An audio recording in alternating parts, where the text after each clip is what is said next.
Le label de commerce équitable Max Havelaar s'ouvre désormais aux producteurs français. La démarche concerne dans un premier temps les producteurs de lait et de blé du Gers et de Poitou-Charentes. Exemple dans une ferme près de Niort, Olivier Rioux, Marc Millet. Le patron de Max Havelaar France dans une ferme du Poitou. Il y a deux produits à la coopérative. Voilà.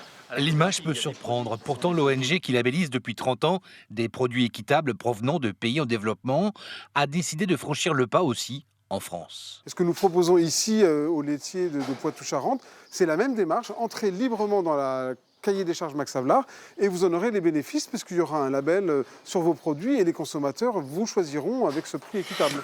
Ouvrir ce label aux producteurs, en clair, passer de 36 à 41 centimes le litre de lait leur permettra de gagner enfin leur vie.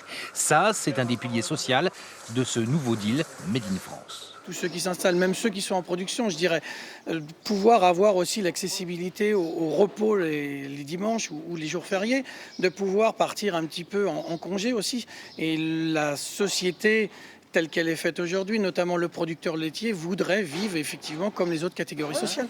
2 ans de préparation avec l'Association centrale des producteurs de lait des Charentes et du Poitou.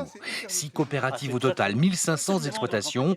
Cela fait du monde à convaincre. On s'est tout de suite compris entre leur logique qui était une logique de valorisation du lait à la production pour permettre aux producteurs de mieux s'en sortir et nous notre souhait de dégager plus de valeur ajoutée pour maintenir une filière dynamique sur notre territoire. Avec cette ONG à but non lucratif, bien identifié dans l'opinion publique et dans la grande distribution, les producteurs de lait du Poitou-Charentes ont désormais un argument de poids. Ça permet quelque part de s'entendre sur des règles plus justes.